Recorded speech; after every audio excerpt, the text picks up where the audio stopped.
It all starts in paradise itself, where we see God apologize to our protagonist, Touya Mochizuki, a 15-year-old high school boy who recently died, all due to a colossal mistake.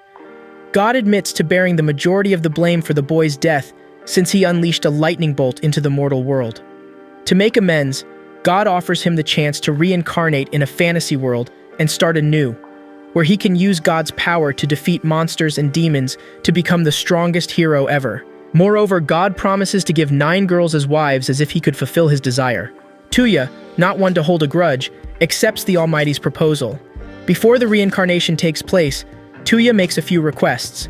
Firstly, and most importantly, he wants to bring his smartphone, which he will need to charge with magic. God grants the protagonist's requests, and before being transported to the fantasy world, informs Touya that they can communicate whenever he wishes through his mobile phone.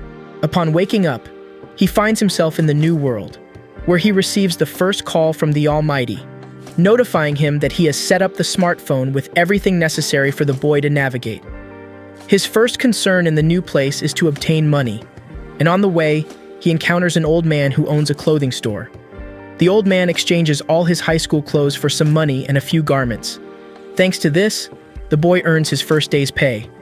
Afterward, he strolls through the town to find an inn to stay overnight. In the distance, he spots a couple of gang members attempting to rob some young girls. Our protagonist knows it's time to act and easily defeats the thugs. The girls introduce themselves to Touya as the Silhouesca sisters, Elsa and Linza, who work as adventurers. Upon meeting our protagonist, they assume he's unfamiliar with the area, so they help him find the Silver Moon Inn, the very place where these twin sisters reside. The girls offer him a job and help him enroll in the Adventurers Guild. Now he can earn money by undertaking missions, and to have more assistance, he joins the sisters group. The next day, Touya embarks on his first mission, monster hunting. Although his initial challenges include the languages of this world, as he doesn't understand anything they say, Linza steps in to help him with the language. The first mission begins, and we can see that the sisters specialize in strength and magic. Working together, the 3 of them manage to achieve a great reward. Following this, Touya proceeds to test his abilities. Not only does he possess considerable strength, but he also has magic. However, to perform magic, Touya needs skills that represent different elements of magic. Normally, people use a maximum of 3, but as we know, God provided him with everything necessary to inhabit the other world without problems, allowing him to use all the elements, including dark magic. He proceeds to cast his first spell, a teleportation portal, an ability he can use to move around, working only in places he has been before. The girls are surprised because Touya easily masters all the elements. However, Elsa is cautious and suspects that something strange is happening. In the afternoon, Mika introduces a new girl from the cafe named Air. Upon learning that Touya is a traveler, she inquires about the dishes from his place of origin to add them to the menu. Using her smartphone, she searches for an ice cream recipe, and together they prepare an ice cream that captivates everyone present. On the following day, the group decides to undertake a mission to deliver a letter to the royal capital. Along the way, a group of men surrounds a samurai girl, and she begins to showcase her prowess with various martial arts techniques. In a moment of carelessness, one of them almost attacks her from behind, and our heroes act swiftly to save her. Here, we meet Samurai Yae Kokono, who hails from Ishin, a village of samurais. She traveled a great distance to enhance her skills. However, she lost her money on the journey and is starving. Due to this, our protagonist invites her to lunch, and as a token of gratitude, Yae offers her services as a samurai, joining the group and embarking on the adventure. Continuing with the mission, Linza gives Touya a magic book to help improve his skills, and one of the spells he learns, our protagonist uses to steal one of the girl's garments. And he wonders if he can also do it with underwear. Something tells me this guy is quite a pervert. In the midst of the journey, the group encounters a caravan under a monster attack and decides to assist the guards. However, the monsters keep coming, and they discover that the culprit behind it is a summoner. So, Touya uses a slippery spell called Slip to stop him, trapping the sorcerer and saving the travelers. Although later they find that one of them was injured and didn't have much time left, our protagonist uses a healing spell called Cure Heal and saves the butler's life. After the attack, they learn that this caravan belongs to a girl named Sushi, the daughter of the Duke of the capital.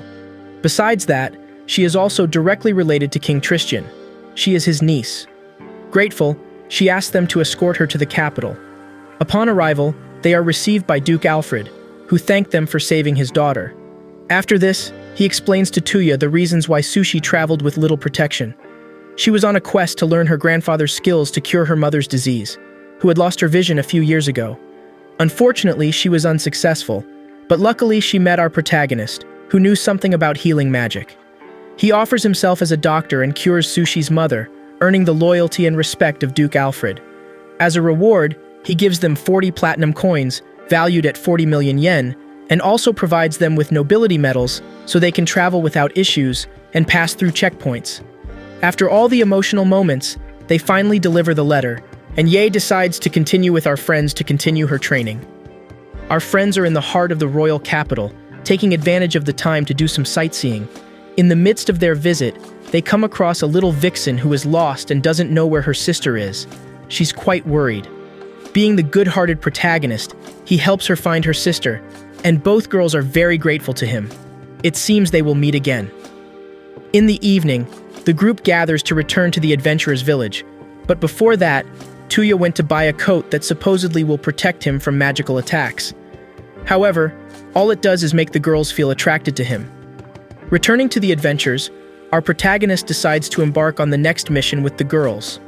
For a moment, he suggests hunting megalimos, a mission that the girls don't like because these beings in this world are slimy, and if they touch the girls, they can burn their clothes, an idea that our protagonist seems to enjoy. Losing that opportunity, the only option left is the typical monster hunting mission. Upon reaching the ruins, they face a headless dark soldier, a task not at all difficult, but by fighting together as a group, they finally manage to defeat it. Taking advantage of their presence in that place, the group proceeds to search for possible valuable treasures. The protagonist uses a technique called search to locate a large object in the deep probe of the ruins. Inside a kind of dungeon, they find many writings from thousands of years ago, writings that could be plans for some kind of city or weapon. Without thinking, Touya takes photos to gather information. Seconds later, he finds a crystal object, a ball that appears to be a simple relic. However, at that precise moment, a kind of ancient crystal creature is activated. Our heroes decide to go to the surface to fight this creature. The curious thing about this being is that it cannot withstand direct magical or physical attacks, as it is completely indestructible. During the confrontation, Elsa is injured, but thanks to Touya's magical knowledge, she quickly manages to heal. Meanwhile, the battle continues, and the creature seems to be gaining control. However, Touya immediately comes up with the idea of using the apports technique to remove the sphere that the creature carries inside, which seems to give it energy, and then destroy it. They succeed in removing that shining object and defeat this mysterious creature, which is very intriguing to everyone present because it is not just an ordinary monster. Touya tells the Duke about what happened in the ruins and asks if he had seen those creatures before. The Duke was unaware of their existence and also has no knowledge of the writings in the ruins, as they are older than they appear. With few answers, the protagonist decides to assist in the investigation. Just as he was about to bring information to the Duke, he receives news that his brother, the king of the human realms, has been poisoned. The Duke takes him on his journey to assist him, and a few hours later, they arrive at the castle. They are greeted by Count Balza, who behaves suspiciously and seems very pleased about the king's poisoning. He repeatedly tells the Duke that it's useless to save him. Touya intervenes, applying instant karma by uttering the magical spell Slip, and we know what happens next. Both men head to the royal chamber, where the entire royal family is gathered, including King Tristian's daughter. Touya wastes no time in curing the king of the poison, gaining the trust of the nobles present. The girls, including the king's daughter, can't help but admire our handsome young hero. Upon learning of his poisoning, King Tristian wants to find the culprit and suspects the person who served the wine. One of the possible culprits, responsible for the wine, turns out to be Arma's sister, whom they helped when she was lost. Touya, who already knows her, is certain she cannot be the culprit. He decides to conduct a thorough investigation, and luckily the crime scene remains untouched. Quickly putting his skills to use, Touya identifies the possible culprit using the search technique. He then gathers everyone present at the time of the poisoning. To prove the innocence of the ambassador, he has General Leon drink the same wine served at the party. the ambassador is cleared as the wine is not poisoned. Touya then serves wine in the king's cup, asking Balza to drink. Balza becomes nervous and starts behaving strangely. In the end, Touya discovers that all the king's cups were poisoned, and Balza's behavior makes it obvious that he is the culprit. He is captured, and Touya earns the admiration of the princess. The king thanks our young man for helping him, and doesn't know how to repay him until Princess Yumina speaks up, expressing her desire to marry him. She sees him as kind and with a promising future. However, not everything is rosy. As it turns out, Yumina is only 12 years old, and Touya must decline the proposal since she is too young for marriage. Nevertheless, the king insists that it's normal for the royal family to marry at a young age. Despite this, Touya feels it's not right to get married at the moment, and explains that he's only 15 years old, wanting to wait until he's at least 18. The king agrees, and to allow them to get to know each other better and develop feelings, Yumina joins the adventurers team to spend more time together. Later, God gives him a call and congratulates him on his marriage. Meanwhile, the princess meets the rest of the girls and learns that Yumina proposed to her. She then suggests joining the guild to take on missions. Many may assume that the princess is not capable of fighting simply because she is a princess. However, what no one expected is that she can also fight, and not only that, she possesses summoning magic. This means she can summon mystical animals to assist her in missions. After this, they start battling some furry monsters, and the team seems to work very well together. The princess showcases her skill, successfully completing another mission and earning a good reward. Later, Yumina teaches Touya summoning magic, and Touya successfully summons the White Emperor Tiger, which, according to legend, is one of the most powerful in the world. The tiger initially refuses to obey our young protagonist, but without hesitation, he forms a pact with his magic. The tiger cannot withstand the potent energy and surrenders, becoming a new ally. Upon making the pact, the tiger is named Kohaku, meaning the white tiger of the king. Kohaku declares that he will accompany Touya everywhere, but Touya is concerned that this large animal will frighten people. To avoid causing panic, Kohaku transforms into a small kitten, captivating all the girls who lift him like a plush toy and refuse to leave him alone. A new day of adventures begins with Kohaku now in the group, and everyone seems to be angry with Touya. Apparently, they will finally undertake the favorite mission of our young hero, which takes place in a strange castle owned by a slime researcher. Upon arrival, they encounter various types of slimes, and in one of the rooms, they discover a library with a wealth of information about them. Suddenly, the girls find themselves surrounded by these beings, and obviously, their clothes are torn, with Elsa hitting one of them for leering at them. It seems that Touya will owe a favor to these slimes. Continuing the search, they come across more types of rare slimes, which are immediately destroyed by the girls. Finally, they reach the research laboratory, where they find the corpse of the creator of these strange beings. Apparently, they discover that the researcher created these slimes because he lacked female affection and wanted to invent these slimes that take the form of female figures to be ready to serve him. On the following day, we see Yae exploring the town with Touya, and they come across a lost girl who refuses to speak with anyone, not even Yae. After Kohaku, with her gentle demeanor, manages to engage in conversation with the girl, Touya uses his smartphone to help locate her mother, leaving Yae impressed by his unusual technique. Later, Yae shares more about the samurai village she hails from, and they try to determine the whereabouts of her brother, from whom she has heard nothing for a long time since he left for training. She describes her brother as one of the most impressive knights in the realm, expressing deep admiration for him. Her dream is to marry someone resembling him, and she indirectly suggests that Touya is similar, or perhaps even better. Shortly after, Linza asks Touya for help in learning a new spell, but it seems that the spell scroll was written in a language she didn't understand. Upon seeing this, Touya gives Lindsay a pair of glasses to help her comprehend the language. Lindsay attempts the new spell. Initially, it goes awry due to her limited magical ability, leaving her exhausted. In response, our protagonist transfers his energy to Lindsay, making her training more manageable. Eventually, Linza succeeds in perfecting her technique. To end the day, Touya goes shopping with Elsa, who stops at a dress shop that she finds attractive. However, she feels that the dresses won't look good on her because she doesn't feel beautiful. Touya manages to convince her that the dress will look stunning on her and gives it to her as a gift. The dress truly makes her look divine, and the other girls compliment her appearance. Later on, we see that the king of the capital summons Yumina and Touya to his castle because he wants to offer them roles in the government and positions in the nobility, and their attendance is mandatory. Our protagonist finally decides to attend the ceremony and decline the role they were offered.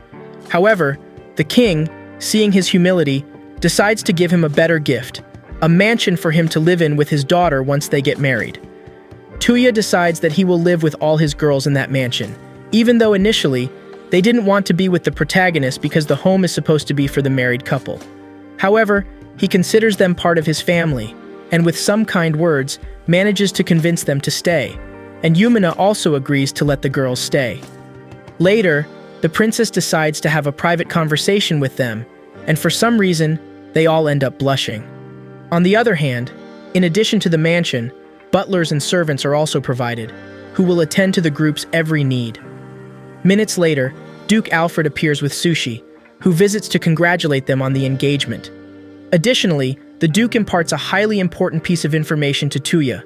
In this world, men can have multiple wives. Therefore, if our protagonist wishes, he can marry all the girls in the group. The Duke even offers his daughter Sue's hand in marriage. The Duke asks Touya to travel to the capital of Miss Mead with Ambassador Olga to confirm that everything is in order with their peace treaty. So, along with the group, they head towards the kingdom. On the way, they all seem to be having a great time together as they camp. But at one point, they are ambushed by bandits hidden in the trees.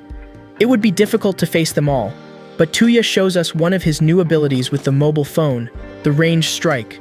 Just by knowing the location of his enemies, he can send a powerful strike to paralyze them all with his phone, thus stopping all the bandits. The next day, they stop in a village where they meet Lion, one of the guards who escorted Ambassador Olga. The man seems to be in love with this girl and wants to ask her out. Our protagonist indirectly helps this man find the perfect gift for her. The group prepares to move on to the next checkpoint, and they sense a strange presence, feeling that someone is watching them. Quickly, they exit the realm and find themselves in a dark area where everything seemed to be calm, until for some strange reason, the forest animals start to stir. A dragon was near the town and was causing chaos and destruction in the village. Touya, along with the girls, locates it and leads it to an uninhabited area. Our protagonists launch several attacks that seem unable to break through the evil creature's armor. In the distance, a knife is thrown that injures the beast's eye, but its origin is unknown. The group starts working together, and after several attacks, Linza manages to deliver the final blow, cutting the dragon's wings to prevent it from escaping. Seconds later, when everything seemed to be calmer, another dragon appears, which is the leader called the Red Dragon. He didn't come to pick a fight but to apologize because his companion went too rebellious. The dragons are peaceful creatures who don't want to fight, and thanks to what these young people demonstrated in the battle, the young dragons are now aware of Touya's power and promise not to stand in his way. After the fight, the soldiers repair the damage throughout the night, leaving our fighters exhausted, and we see that our young protagonist ends up sleeping in Yumina's lap. It seems they had competed to see who would sleep next to our handsome protagonist.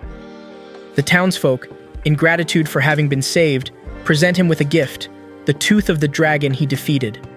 This material will be useful for crafting a more resilient weapon, as we will see later.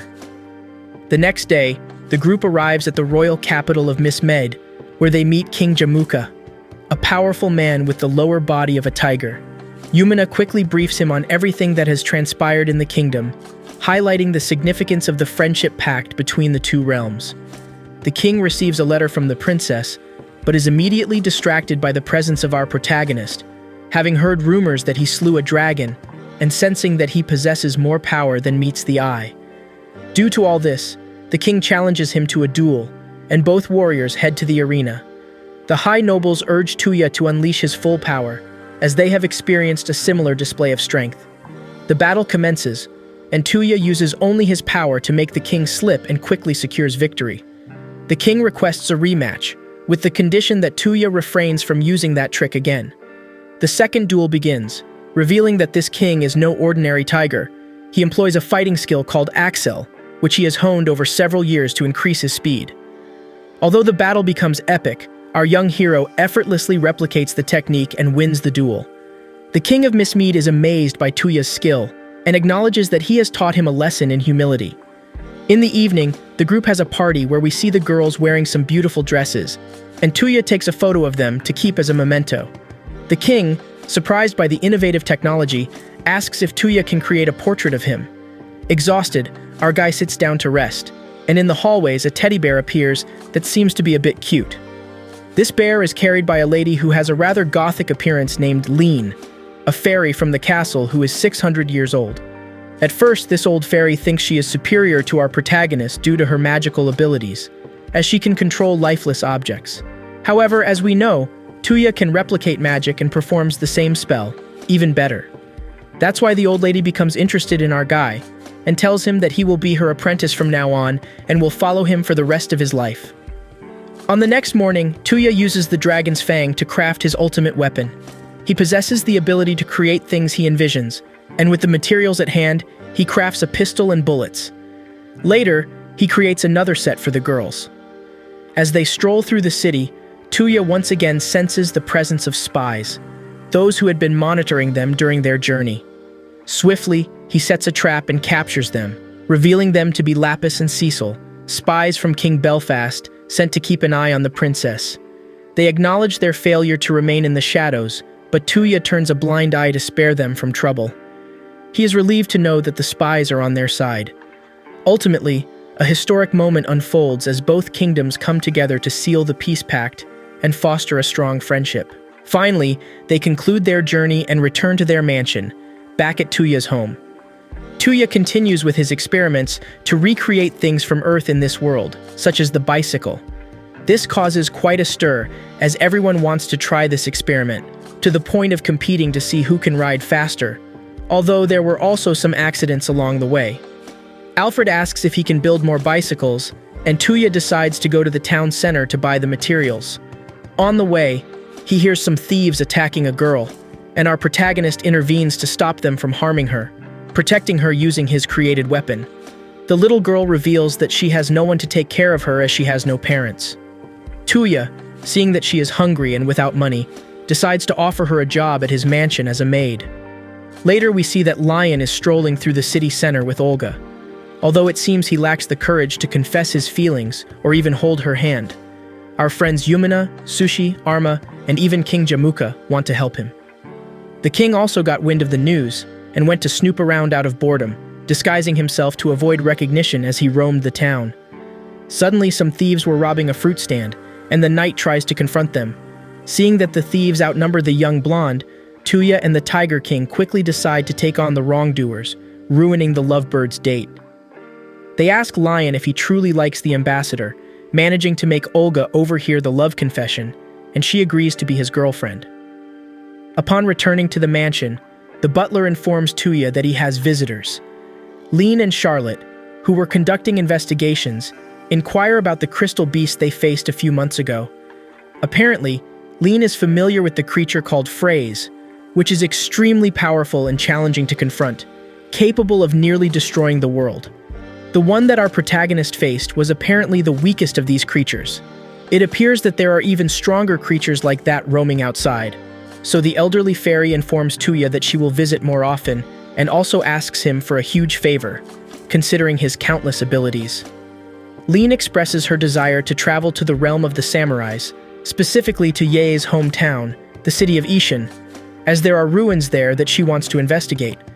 Touya is unsure of how to get there, since he is aware of the limits of his magic for transportation. However, Lean teaches him the mind-reading magic, whereby simply connecting heads with someone, he can accurately see their memories and use those memories to transport himself to that location. To achieve this, Touya connects his head with Ye's, and upon seeing her memories, he can now use teleportation. Without wasting any time, they travel to Ishin, which is practically deserted due to a war with another kingdom. To understand why the town was acting strangely, they visit Ye's family, who indicate that her father and brother are in front of the battlefield. Without wasting time, Touya transports them to the scene, and they observe the enemy army, mostly lifeless walkers controlled from a distance, heading towards the fortress.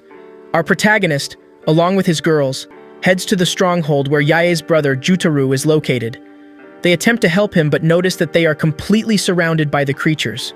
Quickly, Touya analyzes the army and with his magical smartphone determines that a single attack can defeat the enemies. He locates the positions of all the soldiers and launches the long-range strike, just as he did on the way to the kingdom when they were ambushed, defeating all the soldiers of the enemy army in one blow. Our guys meet Ye's father and the commander in charge of leading this army, Ieyasu. They express their gratitude to our protagonists for helping, and with Yumina present, she takes the opportunity to announce that Touya is her fiancé, making the girls jealous, especially Lin, who emanates negative energy for some strange reason. Suddenly, a servant of Kusaka Masanobu, one of Takeda's 4 generals named Tsubaki, appears. She brings a secret letter announcing that the leader has been captured and demands a ransom in exchange for his surrender. Obviously, our protagonist will not accept this and decides to attack the enemy leader directly. To infiltrate, they will use invisibility magic, the same kind that Lin uses to hide her fairy wings. The mission will take place at night to explore the terrain. When attempting to use teleportation, they find that Kansukai is using a barrier that prevents Touya from performing his trick. Lin, on the other hand, seems to be enjoying the night so much that she plays some small pranks on Tsubaki. It appears that our fairy quickly gains confidence. At last, our rescue team reaches the cell where Nobuharu is held captive. They successfully rescue the leader and the rest of the imprisoned individuals. Subsequently, they decimate a significant portion of the army and confront face-to-face the adversary responsible for all this turmoil. This boss has a magical stone embedded in his left eye that grants him power. This same stone aids him in controlling lifeless objects and creating an army. However, our young protagonist employs his apports technique to remove that immortal gem and destroys it. Following this, the war concludes, and the group sets out on their journey to the Iruya ruins. Nobuharu reveals to them that this place is located at the bottom of the ocean, near a nearby island. Our protagonist uses his teleportation power to bring everyone to enjoy a beautiful day by the sea. It seems that our friends, along with the monarch's family and their servants, are finally going to take a moment to relax. The men, on one side, compete to see who can swim faster, and the girls play volleyball. Our protagonist watches the fun from afar while taking a photo of the girls as a keepsake. But we all know that Touya has in mind that he came to this place for a mission, to find the Iruya ruins located just a few meters from the shore. Lin says she won't accompany him because she doesn't want to get wet, so our little leader embarks on this adventure alone, as the lovable bear tries to go, but the current brings him back to the shore. Touya finally arrives at the ruins, but he forgot a detail. He's not a fish, so on his first attempt, he drowns. He tells Lin that he found the ruins, but couldn't investigate further due to a lack of air. However, both Charlotte and the old fairy don't know any spells to solve this particular problem. Fortunately, Kohaku has the solution. He recommends that Touya summon the Black Emperor, a creature that could help him breathe underwater. Apparently, this Black Emperor consists of 2 entities in one body, who obviously don't agree at all to forge a pact with Touya, or even allow him to be their master. So, they want to challenge him to a fight. Touya, as usual, uses his dirty trick to make the Emperor slip, and with his spell of the gun with rubber bullets, manages to tire them out. In the end, the Black Emperor surrenders and makes a pact with Touya, making him his master and naming them Kokuyu and Sango. Thanks to this, Touya can now explore the ruins underwater. Upon arriving, he finds a kind of portal activated by the magic of our young protagonist, and is immediately transported to a garden where a very strange girl named Francesca is, who for some strange reason, isn't wearing underwear. Francesca has a peculiar way of welcoming visitors to the place, although our protagonist does his best to behave like a gentleman and orders her to cover up. After obeying him, Francesca mentions that they are in the Garden of Babylon, created by Dr. Regina 5,000 years ago. She also talks about a test prepared by the professor, in which Francesca deliberately did not wear a skirt to see if our protagonist was compatible. If he crossed the line with the android, she would have thrown him out, but since he passed the temptation test, the garden now belongs to him. It turns out that 5,070 years ago, Dr. Regina predicted that a powerful adventurer would come to the garden and inherit its grounds. Here we see that not only is there a garden, but apparently there are several floating islands with different functions.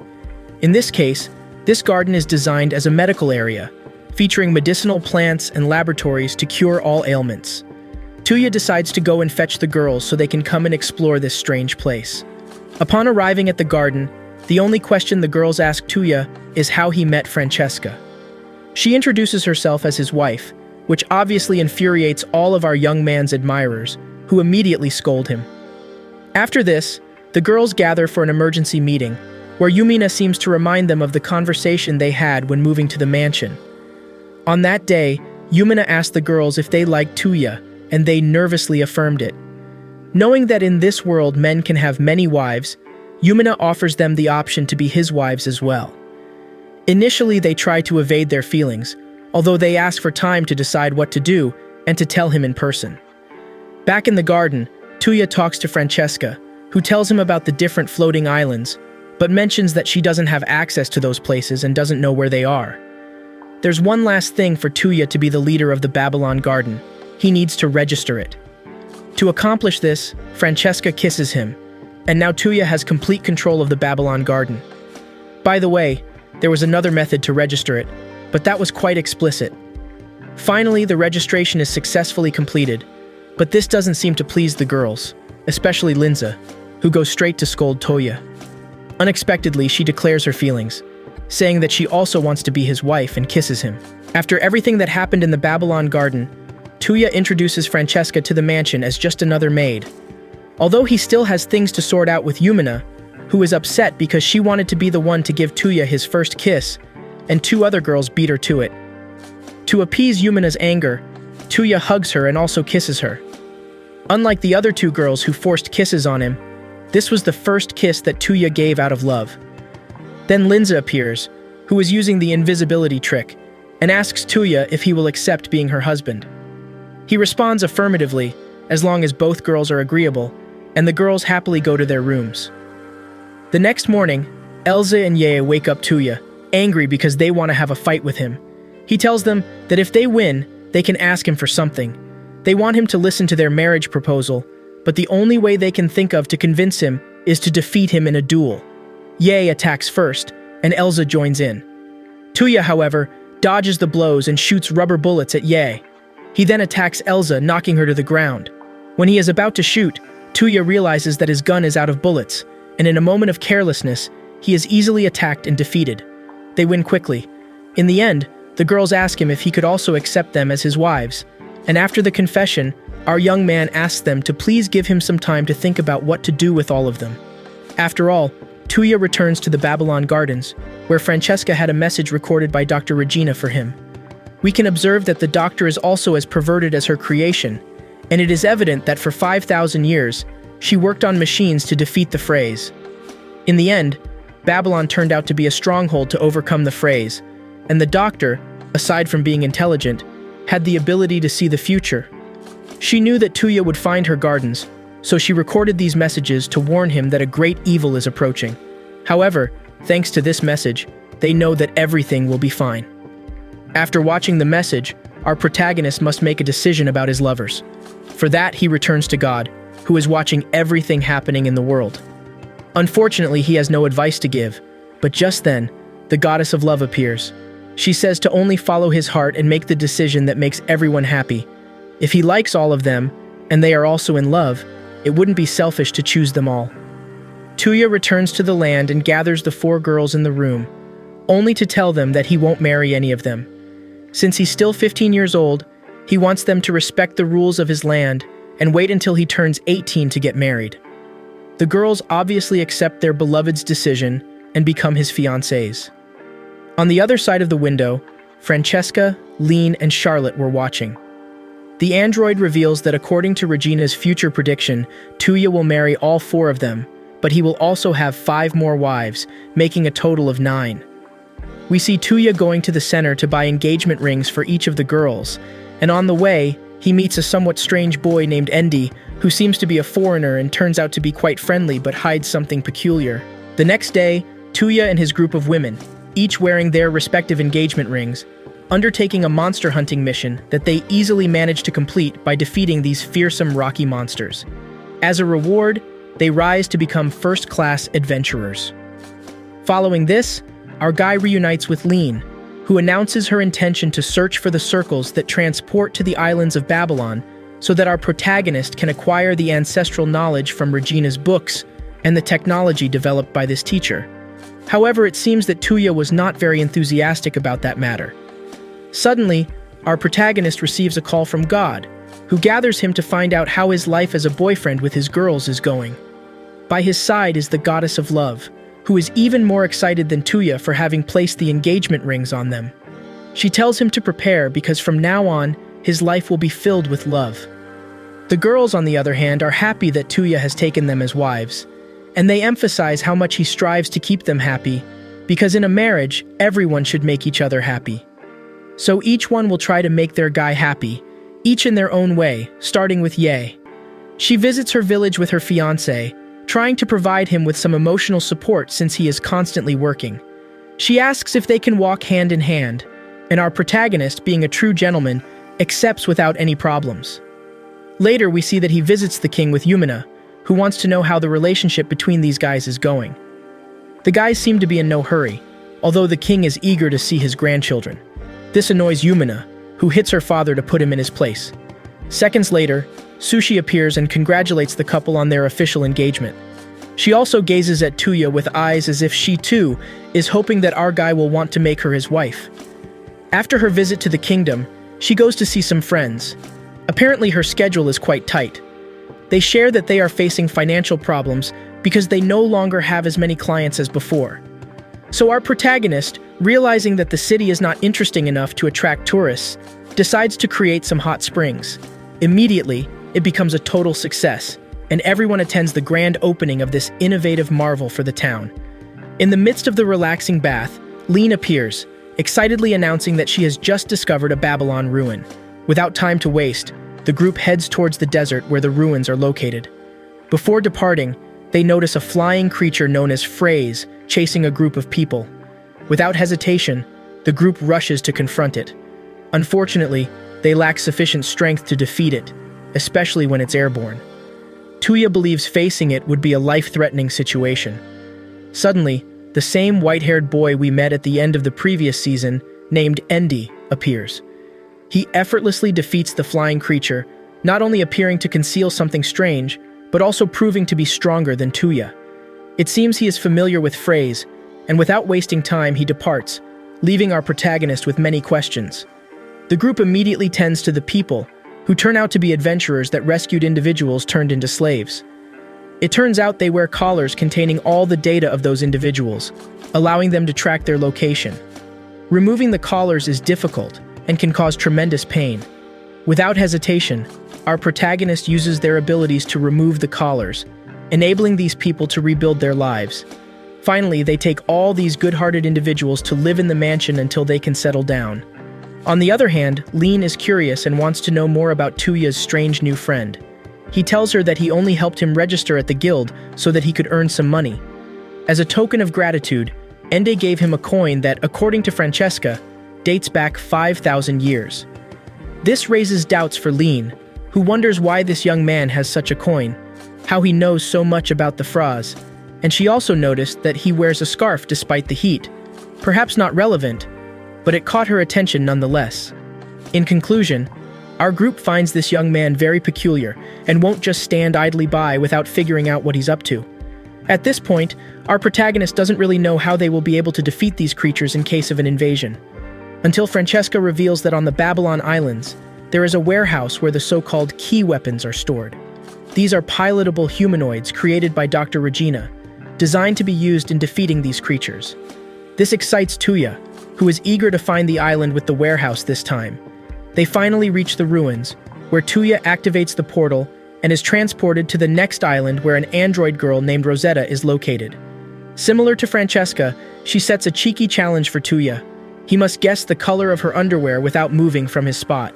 Our protagonist attempts to pass the test in various ways, until he has no choice but to use the trick that allows him to see through her clothes, discovering that she's not wearing anything.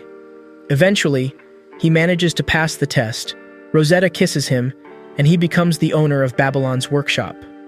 This state-of-the-art workshop has many functions. It can serve as a weapon factory or even produce replicas. Touya tries to replicate his weapon, and not only that, it seems to be improved. He also plans to manufacture one for each of his wives.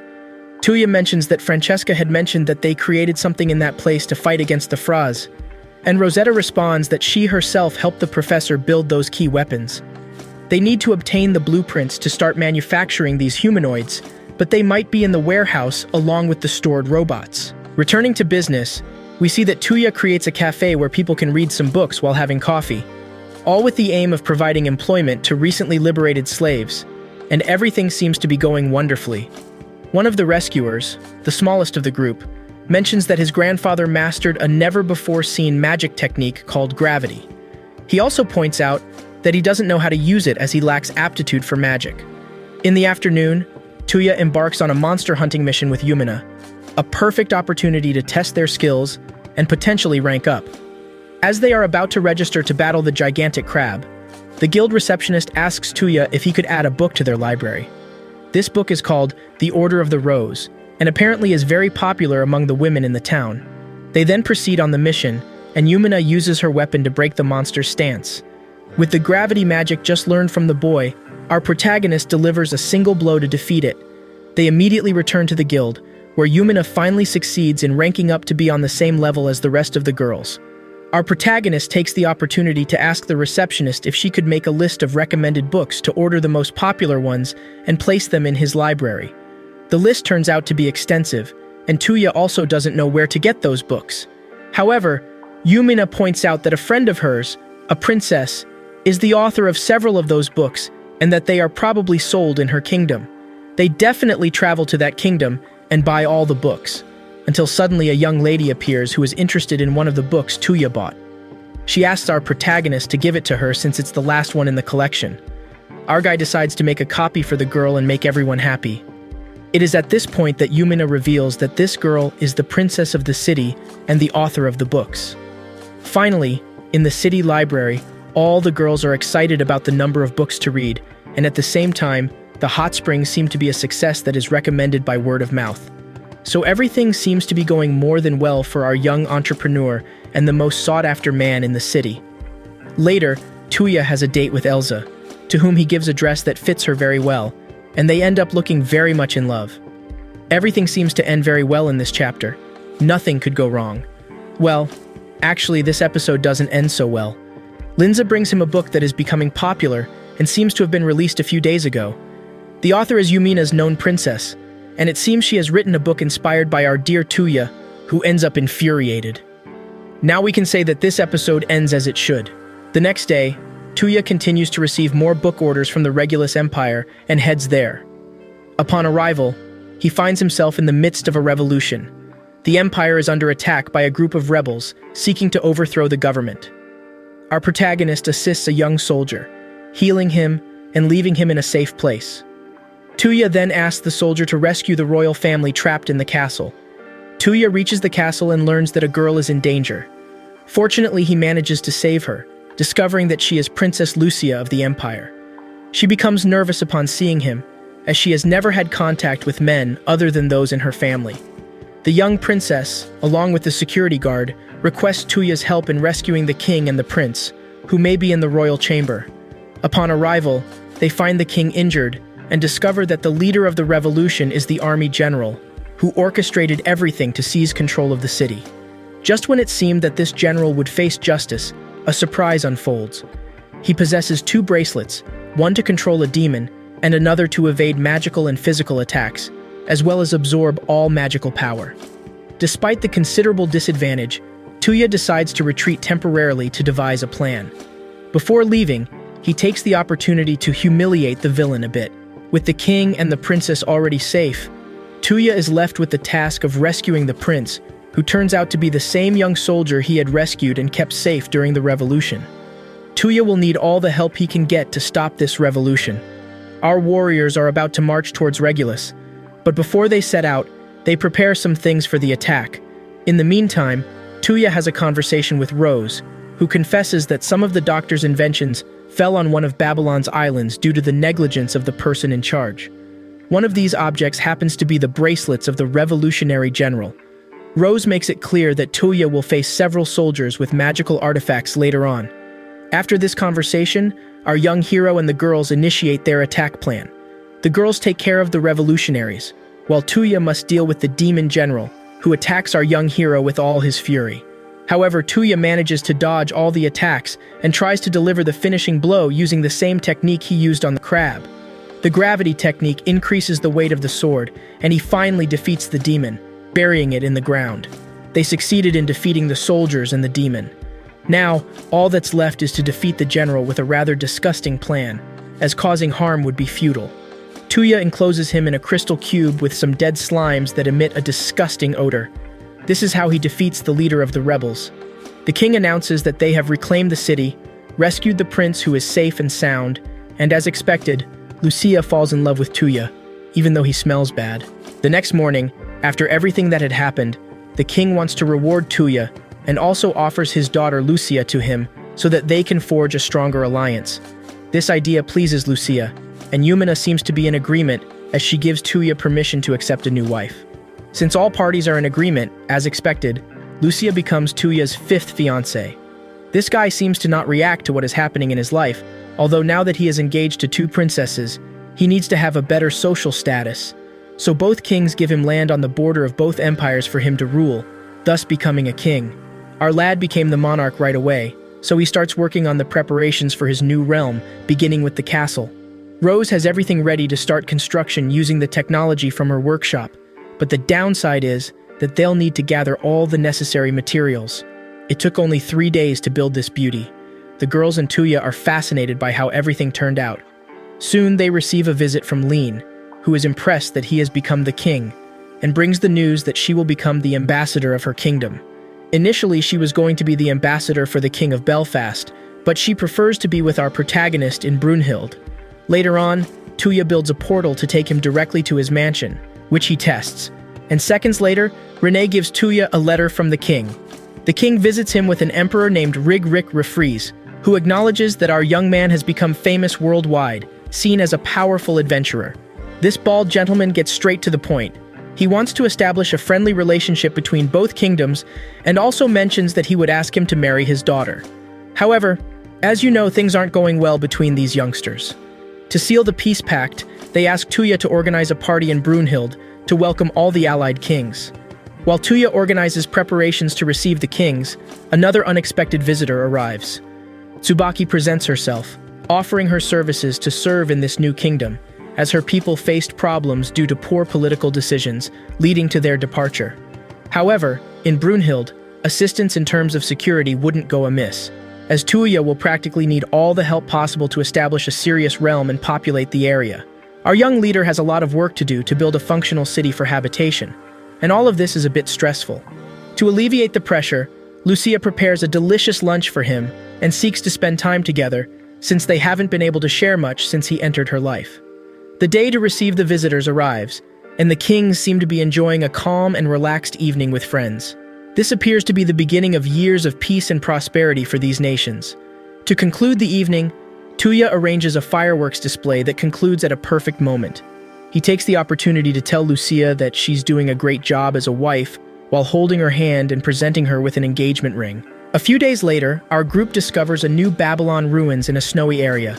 Touya activates the portal and is transported to the new floating island, which is being monitored by Belle Flora. Without subjecting him to a test, she quickly performs the genetic transfer. And just like that, this place also belongs to our young lad. Here, we learn that this Babylon island serves as the alchemy and experimentation chamber. The girls arrive on the island, and their usual question to Touya is about what he did with the person in charge of this place. He mentions that they touched and kissed, sparking jealousy among them. In total, he now possesses 3 islands, but Touya focuses on finding the warehouse. Before doing so, he learns some necessary spells, such as the ability to fly, as facing flying creatures like phrases would put him at a disadvantage. Although he seems to master the technique perfectly, the downside is that he's not accustomed to it, leaving him feeling dizzy, and he ends up lying in Elsa's lap. After recovering, he takes advantage of her presence to try a technique called levitation, enabling them to fight side by side with flying beasts. Later, Touya receives another call from God, but this time, he speaks directly with the goddess of love, who indicates that he is doing a good job with his wives, but recommends that he announce his relationship to the girls' parents. So, our protagonist must seek the blessings of the girls' families. He first goes to Ye's parents' house, who agree to their daughter's marriage. For a moment, It seemed like Mr. Ye wanted to challenge Touya to a duel for his daughter's hand, but Ye decides to take on the duel herself, as she has been committed to taking care of and defending Touya since they first met. This is proof enough for the parents to give their blessing to this beautiful couple. Lastly, Touya visits Elsie and Linz's uncles since, as you already know, their parents have departed from this world. At first, the uncles thought Touya might be arrogant as a king, but now that they know him in person, they see that he is humble and give their blessing. As usual, Touya helps by capturing some beasts that were terrorizing the village. Later, Touya reunites with Endi, to whom he asks a few questions that he promises to answer, except for those that are very personal, such as his past. Firstly, he asks him to talk about the Franz, and Enda tells him that these creatures are unknown and disappeared 5,000 years ago for some reason. Now they are back, seeking the signal of the king's core, and they kill humans because the sound of their hearts dampens the signal. Apparently, for some reason, the barrier that kept the phrase out of Earth's orbit is slowly crumbling, and it is unknown how much longer it can hold until it releases all these dangerous beings. After the conversation, Touya goes to the workshop to talk to Rose, to find out how many humanoid beings are currently manufactured and what is needed for their construction if the blueprints are obtained. As they work against the clock in the face of the imminent phrase invasion, Kohaku suggests summoning a divine beast that they can use to quickly investigate every corner in search of the portals to the remaining islands. This beast is a kind of phoenix that forged a pact with the White Tiger and the Black Monarch. It also agrees to forge such a pact because it understands that it is worthy of it. With the power of the beast, it calls upon all the birds in the world to investigate the portal to the ruins of the warehouse with precision. Our protagonist receives the news that they have found the next Babylon island to the west of the Sandora kingdom, thanks to the birds they sent. It is a remote area known for having many monsters, but this poses no problem for our group. The wives come together and take care of the monsters entirely, without relying on Touya. While they handle the dirty part of the journey, he, along with the affectionate bear, stumbles upon the Babylon portal, and to their good fortune, it is the long-awaited warehouse. In the location, they encounter an android named Monica, who greets him with a not-so-warm welcome. Unlike the other androids created by the professor, Monica challenges our protagonist to a duel to demonstrate her strength. Just as Monica is about to attack with her tool, Touya pulls off his dirty trick, slip, and slips on the floor. Not satisfied with this, the android attacks again, only to end up in a ridiculous situation once more. Finally, Monica accepts her defeat, surrendering and recognizing him as compatible. She acknowledges him as her new master, and seals the agreement with a kiss. Monica takes Touya to inspect the warehouse, which, by the way, is a tremendously large place. We reach one of the doors, which is forcefully opened as this little one lacks patience. Now finally we get to see the famous frame gears. They appear to be gigantic, powerful robots. Our protagonist is eager to climb aboard and give it a try, but the unexpected detail is that it doesn't work. It has no fuel, and the only way to get it is by discovering the laboratory to prepare it. Although Monica also mentions not to get discouraged, perhaps Flora knows how to manufacture that special fuel. Seeking Flora's help, she says that to create some of that fuel, they need to search for certain materials that are not easily found. These ether crystals are scarce, even in the quantity needed to manufacture the fuel. Getting tired of searching for materials, Abel decides to make his own fuel. He seeks Abel, who says he could create a fuel similar to the mechs, and all he needs is a large set of magic stones. After much searching for these magic stones, they manage to find one, and will have to wait a month to obtain that precious fuel. Meanwhile, Monica and Rose have built simulators for frame gears so they can practice mastering these robots in virtual reality, as the phrase invasion is imminent, and every second counts. When everything seemed to be going well and without problems, our protagonist is surprised by Sushi's visit to the castle, desperately asking him to make her his wife as well. It turns out that recently, Sushi received a letter from a prince from a distant kingdom who wants to marry her. This girl wants to reject the proposal of that prince, as she is afraid of the rumors circulating about him.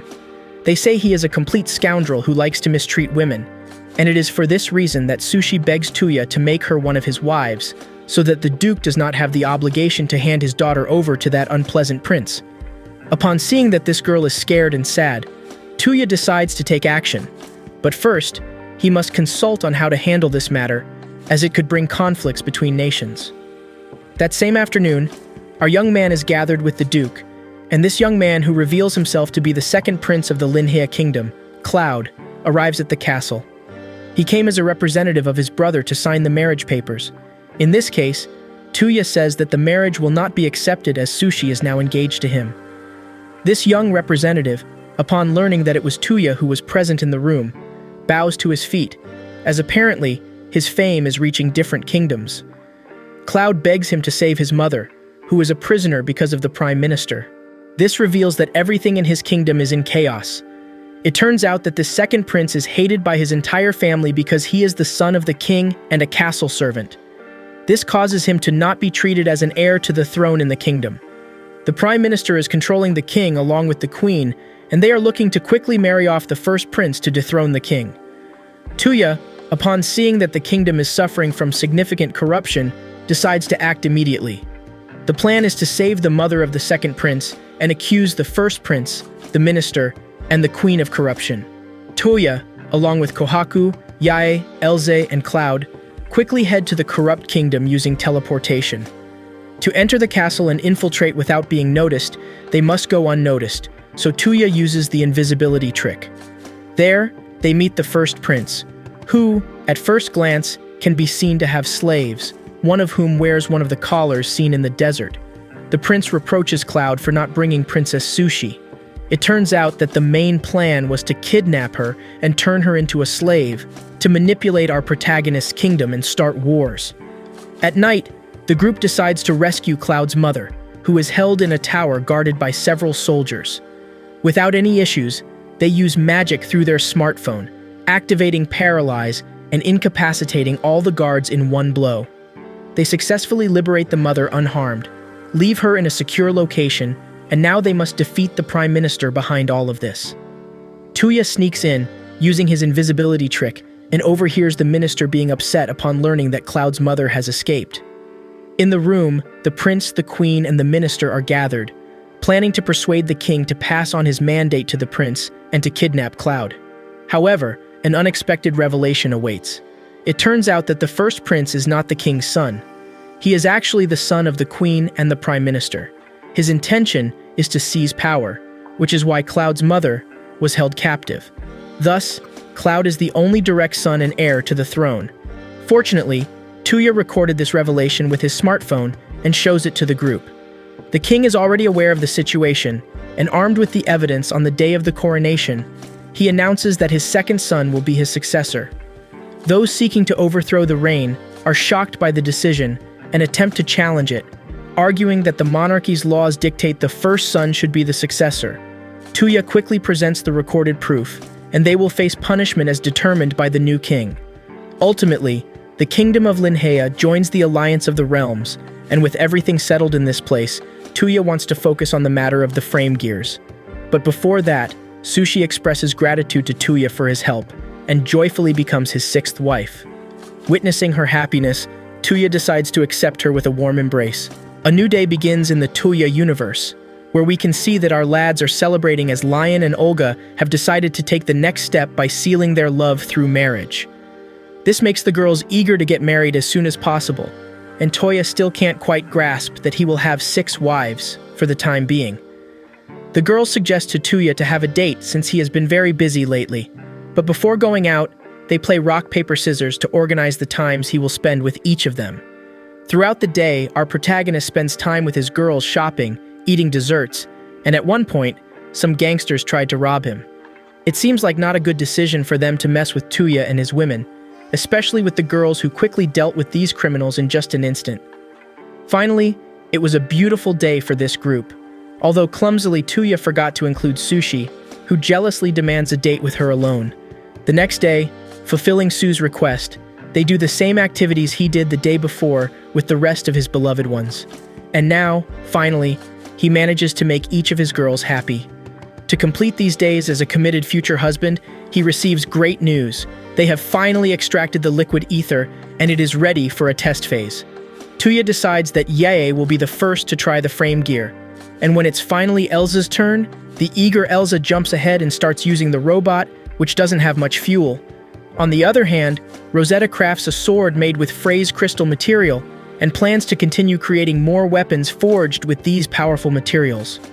To continue with more production, Rosetta assigns him the task of obtaining orichalcum. So, with his cell phone, he tries to locate orichalcum golems and immediately flies off in search.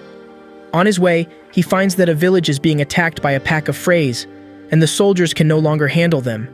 Just as the leader of these soldiers is about to be attacked, Touya appears and saves her, then quickly defeats each of these creatures. The leader of the soldiers from that village is impressed by all the abilities of our protagonist, and she confesses that she is the princess of Lestia. Touya introduces himself as the monarch of Brunhild, and she says she has heard of him, highlighting all the things he has achieved for the realms. Our protagonist collects the material needed for production, while Princess Hildegard is amazed at the sword Touya carries. She confesses that she would love to have a powerful sword like that someday. The monarch of Brunhild takes advantage of the opportunity to establish a good relationship with the kingdom of Lestias and presents some swords as gifts for the royal family to use. After defeating a golem, he acquires the last material he needed to increase production and becomes distracted for a moment by a deer that seems to be leading him to the riverbank. There, he finds a young girl covered in blood, whom he tries to heal with his curative powers. She seems to be attempting to wake up but faints again in the same spot. Touya quickly takes the injured girl to heal her with Bel and the power of his alchemy room. After healing her, it turns out that this girl has amnesia, although the boy thinks that it was surely the effects of Bel's medicines. She becomes enraged and says that if he wants to test the medicine she uses, then he should. He then takes her to the room where the young girl was resting. Since the girl, due to amnesia, cannot remember anything about her life, Touya decides to have her in his house and names her Sakura, after her pink hair. Already at home, we discovered that one of Sakura's abilities is singing, and despite not remembering much about her life, this might be a good way for her to recover. In the meantime, she delights everyone present with her voice. On the other hand, the Adventurer Guild assistant asks Touya to search for a bull-like beast. The catch with this monster is that it turns people into stones. Many adventurers were petrified by it, and they need to defeat it to prevent the problem from escalating. Touya asks if there isn't another high-level adventurer who can handle it, to which the assistant indicates that there is, the grandfather of the Princess of Lestia. However, he's already too old for such activities. With no other options, Touya decides to accept the mission. Since it's a dangerous mission, he prepares with his group of women. Given the high-risk nature of the mission, he uses recovery on their engagement rings to transfer magic in case they are petrified. Upon reaching the area, they encounter the monster. Without giving it a chance to defend itself, the entire group attacks with such speed and precision that the monster falls to the ground easily defeated. However, before falling, the monster manages to petrify Touya's feet without him noticing and uses its magic to heal itself. Suddenly, Lucia begins to scream in desperation. Apparently, the head of the dead bull can still petrify despite being lifeless, as its mythical eyes remain active for some time. The girls cover Lucia since petrification ruined her clothes, and while Touya is distracted, turned away to avoid looking at the girl, another bull appears and stares fixedly at our protagonist. Touya quickly begins to turn into stone and launches an attack he recently learned called Mosaic to cover the mythical eyes. Finally, they complete this hunting mission. Thanks to capturing these two specimens, our young adventurers receive a tremendous reward. Later, Touya manages to cure all the petrified individuals with his magic, but he had forgotten one detail. Lucia had no clothes. While Touya, along with the kings, continues testing the frame gear technology, on the other side, Hildegard's grandfather hears the news about Touya and the power he holds in terms of weaponry. He observes his granddaughter, who couldn't stop sighing, and starts smiling at her, while she looks at him with giant eyes. Touya is working on his frame gears, asking Monica to add some things to the designs of these robots. Suddenly, they are notified that an unexpected visitor has arrived at the castle, claiming to be the older sister of our handsome young man. The question is, what is the Goddess of Love doing in Brunhild Castle? The Goddess of Love was on vacation and took the opportunity to see how Touya's love life is going, and also to get to know his girls up close. To avoid raising suspicion, she presents herself as Touya's older sister. As if that weren't enough, another unexpected visitor appears at the castle. This time it's Princess Hildegard, who came as an escort for her grandfather to obviously discuss business. As soon as she becomes comfortable with Touya, She immediately asks about the artifacts that our protagonist has, weapons capable of destroying an entire nation. Without any hesitation, our guy shows her these gigantic robots and tells her they will use them to face the phrases, asking Monica to give a demonstration. Out of curiosity, the grandfather asks if, in the event of a peace treaty, Touya could lend his weapons for defense, and Touya, without hesitation, shakes hands with this strange old man. On the other hand, Hildegard asks Touya for a duel with the strongest sword warrior, in this case, Yae. Both warriors show strong sword skills, and at the end of this demonstration, Yae introduces herself as Touya's fiancé. The princess is surprised and disappointed as she cannot hide her emotions for our young adventurer. Touya reveals that he is engaged to 6 girls, including the princesses of Belfast and Regulus. So seeing Princess Hildegard heartbroken by the situation, they propose her to be the 7th fiancé, and the grandfather intervenes, saying that to allow his granddaughter to marry Touya, they must face a duel. The duel will be between Hildegard and her beloved grandfather. But before that, the Princess of Lestia meets the other fiancés, who ask her how she fell in love with Touya. She says that it was love at first sight, and that she spent every day thinking about him. On the other side, Sakura and Lin observe, both eager to be part of that group. The duel between granddaughter and grandfather begins. The old man fights with all his experience, while the girl can only defend herself. To make the old man lose, Touya projects an image of a lady to distract him, and Hildegard takes advantage to launch her attack and achieve victory. Fortunately, the lady manages to win the fight and become one of Touya's women, but it also causes the other girls to become jealous of the woman shown in the image projection. After this, a discussion arises about Touya's past life, since all of them are going to be his future wives, but know nothing about his past. The goddess of love intervenes, pretending to be his sister. She reveals a scoop about his past life, talking about his first love. Kohaku immediately, as a good friend, tries to communicate with his master to prevent him from ruining things. However, unable to contact him, he realizes that the goddess of love was intervening, preventing communication. Later, the Phoenix informs Touya that it has found another Babylon ruin to the south of the Night Kingdom of Lestia. Suddenly, his future wives, Sakura and Lin, appear in Japanese schoolgirl outfits. They discovered from the goddess of love that one of Touya's favorite things is female uniforms, and it seems his first love, named Shuko, used to wear that uniform. The group arrives at the ruins of Babylon, which consist of 2 islands, the Wall and the Tower of Babylon. The place is guarded by 2 administrators, Preliora and a smaller one named Pamela Noel, who is curiously found asleep and, unlike the other administrators, also feeds. Before entrusting both the tower and the wall to the smaller girl, there are some conditions, such as providing enough food and a good place to sleep. Touya, upon accepting these terms, receives power transfer kisses and is recognized as suitable to follow their orders. The place seems to have the potential to accelerate the production of frame gears and refine liquid ether, in addition to utilizing the shield defenses of the walls. The girls are transported to the floating island, and Preliora asks where the other wives are. Yae responds that Sue has returned to Belfast to handle some matters. However, Preliora continues to insist on the whereabouts of the remaining missing wives, and the conversation is interrupted by Kohaku, who received a letter from the king, Yumina's father, announcing that his son is about to be born. Touya attends the castle to meet the new prince and heir to the kingdom.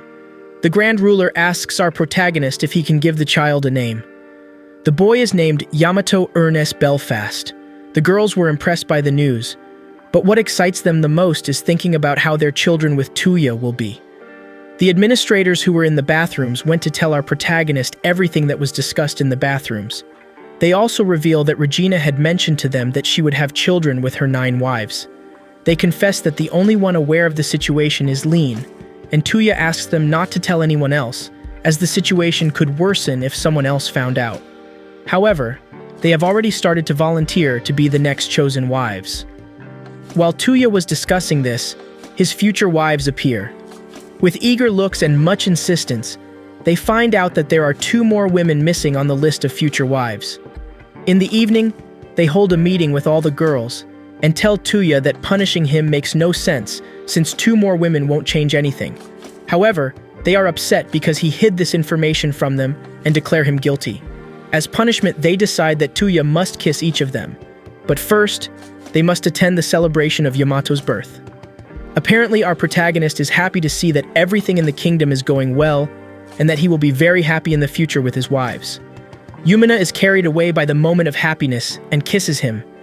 Linza, upon witnessing this, also demands one. It seems Touya won't be able to end the night without kissing each of them. When he tries with Lucia, she runs away in embarrassment. Hildegard is unconscious with fear, and Ye reacts strangely by throwing him into the air. Elsa helps him up and also reacts by giving him a good punch, a strange way to show love. Despite this, all the girls gather around Touya and end up enjoying the fireworks with their 9 wives. The end! Thanks for watching. Please like, subscribe, and click the bell icon to get new anime recaps.